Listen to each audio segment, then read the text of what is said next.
मी 15 जूनला आले तेव्हा विदिन 18 मुलं होती. म्हणजे जसं आम्हाला माहिती की याची कंडिशन बिल्कुल अशी नव्हती पण उन्होंने बहुत साफ कर दिया और ये खुला था और यहाँ पे पानी आया 15 दिन हमारे 15 दिन पहले 7-8 दिन कम्प्लीटली पानी था रोज. तुमच्याविषयी असं आहे पंक्चर शॉपला तुम्ही चेंज केलं मॅथ्स लॅबमध्ये. कारण मागे आमच्याकडे मी ड्रोन आणि रोबोट शिकवणारे IIT पवईची टीम आणली होती. अरे बापरे. 5-6 दिवस सतत पाऊस पडला. आमच्या बाजूच्या नदीला पण पूर आला सगळं. आणि मग मी दुसऱ्या दिवशी शाळेत आले की नवोदय स्कॉलरशिपला माझ्या वर्गातले मुलं सर्रास येतात. 7 मुलं स्कॉलरशिपला पात्र होणे काही सोपी गोष्ट आहे का एका बॅचचे. PW महाराष्ट्र की टीम जो है आज जळगांव जिले में एक बहुत प्यारी सी जिला परिषद की स्कूल है जिसमें हम लोग आए हुए हैं. हमारे पास हम सब की प्यारी उज्ज्वला वाडेकर मैम, आप सब लोग उनको बहुत अच्छे से जानते हैं. हम उनसे मिलने आए हैं जो इस ZP की स्कूल में पढ़ाती है और जिन्होंने जलगांव के साइड के लगभग जितने भी ZP की स्कूल है उसमें अपना बहुत ज़्यादा योगदान दिया है. Activity based learning, experiential learning पे जिन्होंने बहुत ज़्यादा फोकस किया है. बच्चों को किताबों से बाहर निकाल कर रियल लाइफ में कैसे उनको सिचुएशन हैंडल करना. और ये ज़्यादा बड़े बच्चे नहीं है, कोई 2 साल का है, कोई 5 साल का है, लेकिन 5 साल का बच्चा भी ये जानता है कि पंचर कैसे ठीक करना होता है. तो ये एक्सपीरियंशियल लर्निंग पे मैम ने फोकस किया है. आज हम मैम से मिलने आ रहे हैं, तो आ जाओ देखते हैं कि कैसे मैम ने सब कुछ देखा है और हम लोग स्कूल का एक टूर भी लेंगे. Welcome ma'am. तर मॅडम मला हे विचारायचं होतं, ही शाळा आपली म्हणजे तुम्ही आता ह्या शाळेमध्ये कधी ट्रान्सफर झाले किंवा कधी जॉईन केली तुम्ही? तर मी इथं आले 1 मेला मी हजर झाले अराऊंड. आणि त्यानंतर लगेचच 1.5 महिन्यांची सुट्टी होती. ओके. आणि 15 जूनला माझं शाळेत काम सुरू झालं. अच्छा. हां. म्हणजे ह्याच वर्षी 15 जूनला? याच वर्षी 15 जूनला माझं काम सुरू झालं. मी 15 जूनला आले तेव्हा विदिन 18 मुलं होती आणि आता ते 74 झालेली आहे. अरे बापरे. म्हणजे 18 मुलं तुमच्या 1.5 महिन्यापूर्वी? 1.5 महिन्यामध्ये 1.5 महिन्यांपूर्वी. बापरे. म्हणजे जसं आम्हाला माहिती की याची कंडिशन बिलकुल अशी नव्हती पहिले. 1.5 महिन्यापूर्वी? 1.5 महिन्यापूर्वी कंडिशन अशी नव्हती. कारण की स्टुडंट नाही, स्ट्रेंथ नाही, एक टीचर. त्याच्यामुळे रोमांच जो आहे, जो आपण म्हणतो ना की जो घवघवीतपणा आहे ना, तो नव्हता. हां. आणि तो घवघवीतपणा आता आलाय. तुम्हाला मॅडम कसं, म्हणजे तो जर्नी कशी स्टार्ट झाली तुमची?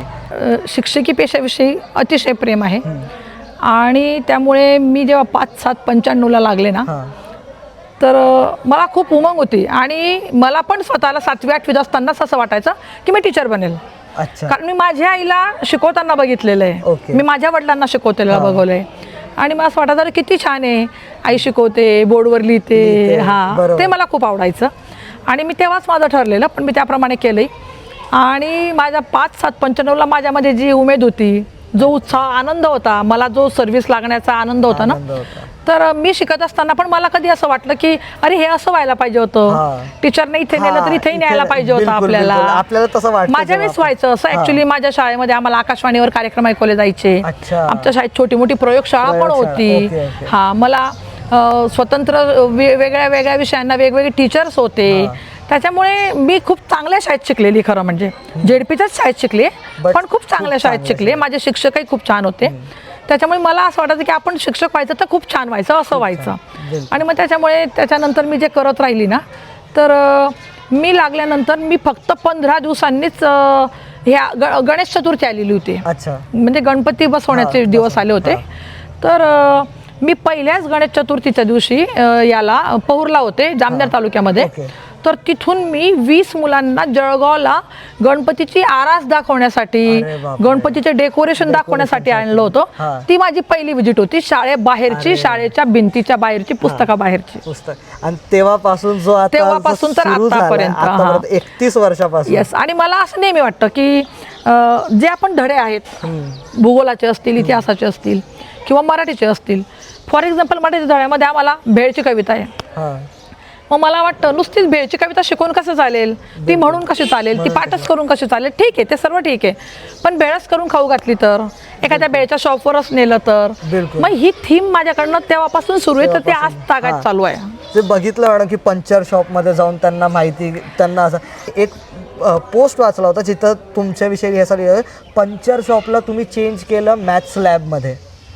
तर तो एक एक्सपिरियन्स, कारण की तो एकदम म्हणजे इमॅजिनेबल नाही आहे ती गोष्ट जी तुम्ही करत आहात, ते आमच्या कधी असं नाही आहे डोक्यामध्ये की असं पण कधी होऊ शकतं, ते तुम्ही एक्झिक्यूट केलं, तर ते कसं होतं म्हणजे? पंक्चर शॉपमध्ये मी जिथं नेलं ना, हां. तर तिथे माझ्या वर्गातलीच एक मुलगी आहे ईशा, तिच्या वडिलांचं ते दुकान गावातलंच, जिथे मी जॉब करते. मला त्यासाठी कुठे बाहेर जायची गरज नाही पडली. काही प्रोजेक्टला मी गाडी वगैरे करून मुलांना नेते जिल्ह्याच्या ठिकाणी वगैरे, पण ते गावातल्या गावात शाळेच्या अगदी समोरच्याच लाईनमध्ये. मग मी तिथे नेलं आणि मला पहिलं फर्स्ट ऑफ ऑल मुलांना असं दाखवायचं होतं की ईशाचे वडील जे करतात ते खूप महत्त्वाचं काम आहे, ते आपल्या सर्वांसाठी उपयोगाचं आहे. त्याच्यामुळे ईशाचे वडील जे काम करतात ते कमी दर्जाचं नाही. ही पहिली शिकवण मला मुलांना द्यायची होती. तिथे मी सक्सेस झाले. तदनंतर मला पंक्चर म्हणजे काय, ते पंक्चर ओळखायचं कसं, मग ते पाण्यात बुडवल्यावर बुडबुड येतात ते काय येतात, अच्छा ते का बरं, त्याचं मागचं रिझन काय, मागचं रिझन काय आहे, हवा कशी भरली जाते, कशी हवा भरली जाते, कॉम्प्रेसर मशीन काय आहे, त्याला हवा ती पंक्चर झालेल्या ठिकाणी जर पॅक करायचं तर काय लावायचं, ते सोल्युशनने का लावायचं, सोल्युशन म्हणजे काय, चिपकवण्याची वस्तू, मग तिच्यात काय काय कंटेन आहे, त्या डब्यावरचे मी वाचून दाखवले मुलांना. म्हणजे माणूस डोळ्यांनी जवळजवळ 72% ज्ञान घेतो, बिलकुल, आणि उरलेले 28% तो बाकी इंद्रियांनी घेतो. मग तेच तर खरं डेव्हलप करायला पाहिजे. मग मी हे पण सांगितलं की घरी जर आपल्या सायकलीचं पंक्चर झालं टायर, तर आपले पप्पा पंक्चरने हवा मारतात ना, हवा मशीनने. मग ते मशीन काय काम करतं, अच्छा, मग त्याचा शोध कोणी लावला. मग पंक्चरच्या दुकानात अजून कुठले कुठले साधनं असतात, ईशाचे वडील काय काय साधनं वापरून ह्या सर्व गोष्टी करतात. अच्छा, म्हणून मग ते त्यांना अजून जास्त प्रेरित पण करतं, प्लस अजून त्यांना अजून इंटरेस्ट डेव्हलप करतं की आम्हाला करायचं. आपण स्क्रू प्रमापी 8वीला शिकतो बघा, बरोबर, बिलकुल बरोबर, वर्नियर कैवार, हा ते तिथे बघायला मिळालं. अरे हा बिलकुल, त्यांनी खूप साध्या भाषेमध्ये ते सगळं समजवलं, सांगितलं आहेत हे असं आहे. काही शब्द त्यांच्या त्या म्हणजे बोली भाषेतले होते निश्चितच, पण ते खूप युजफुल होतं आम्हाला. बस, आणि टी शेपचं ते त्यांचं जे ते दाखवलं. मग ते काटकोनात कसं मोजायचं, कसं थोडंसंही बदल होणार नाही, अँगल 90चाच कसा येईल, 90च्या अँगलला असं चौकोनी करायचं असतं, बाकी 90च्या खाली 89 जरी झाले तरी त्याला असं गोल करायचं असतं. बाई काही पण शिकू शकतो आपण, काही पण शिकू शकतो. की मी आजपर्यंत जे पण वर्ग चालवले त्यांचे रिझल्ट आहेत. मी परीक्षांना बसवते, कॉम्पिटिटिव्ह एक्झामला बसवते, मुलांना वेगवेगळ्या ठिकाणी घेऊन जाते. शाळेचं कंपाऊंड आणि फक्त पुस्तक एवढंच शिक्षण मी देत नाही, कारण माणसाला जीवन जगायचं आहे, मनुष्य म्हणून जीवन जगायचं आहे, आणि ते जगताना तो पुस्तकातलंच कसं शिकेल, फक्त पुस्तकी ज्ञान मिळवून होणार नाही. आणि जे पुस्तकात आहे तेच तर जगात आहे ना, जगात आहे. बिलकुल, मग आपण त्याला प्रत्यक्ष व्हिजिट दिली तर काय होत आहे. एक ते मॅडम सेमच आहे आपला, कारण की तुम्ही पण ही गोष्ट मानाल, जसं PW महाराष्ट्र आमचा जो आहे तो पण मेजरली याच्यावरच एक पूर्ण PW महाराष्ट्राचा हा कॉन्सेप्ट आहे की जिथं आपलं काम खूप कमी पैशामध्ये आपल्याला एज्युकेशन भेटू शकते किंवा आपल्याला होऊ शकते, ती गोष्ट आपण लोक नुसतं लाख, 1.5 लाख, 2 लाख खर्च करून नुसतं हे करतात, पण आपण त्याला कसं कमी करून त्यांना क्वालिटी द्यायची, आणि ते तुमच्या कामामध्ये दिसतंय मॅडम. नाही म्हणजे कॅपॅसिटी नसताना पण लोक टाकतात एक्झॅक्टली. आणि जसं फॉर एक्झाम्पल आपले अलक पांडे सर आहेत, तर अलक पांडे सर ऑल इंडियातल्या पहिल्या 5 शिक्षकांमधले शिक्षक आहेत. बिलकुल बरोबर, बिलकुल बिलकुल बरोबर. मग ते पण गरीब मुलांवर काम करतायत. जिथे लाखालाखांडी फी आहे ते काही अवघ्या 2-4 हजारामध्ये मुलांना शिक्षण देत आहेत. त्यांचा विचार आहे की प्रत्येक मुलगा शिकला पाहिजे आणि त्याला इकॉनॉमिकल अडचण शिक्षणासाठी नको यायला. म्हणजे पैसा नाही म्हणून मी शिकत नाही हे कोणी सांगायला नको, असं अलक पांडे सरांचं म्हणणं आहे. आणि तसंच त्यांचं आपण म्हणजे त्याच पद्धतीने आपली मेथड आहे. मग मी पालकांना हे समजवते, हे सांगते की बाबांनो कॅपॅसिटी नसेल तर करू नका, एक वेळेस टाकून बघा, मागचे रिझल्ट बघा.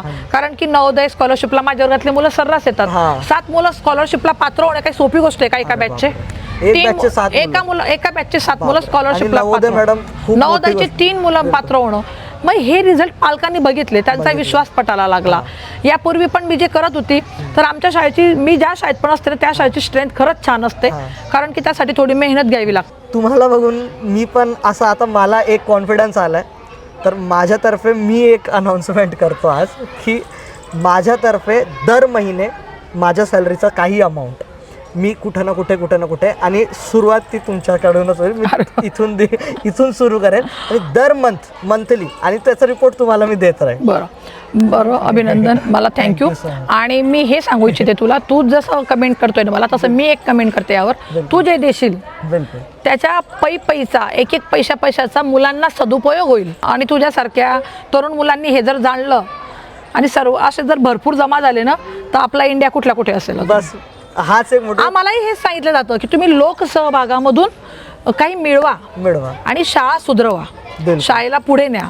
हे आम्हाला सांगितलेलं आहे. पहिला पाऊल मीच ठेवतो मॅडम, त्याच्यानंतर मी बाकी सगळ्यांना सांगेल की आता तुम्ही पण करा.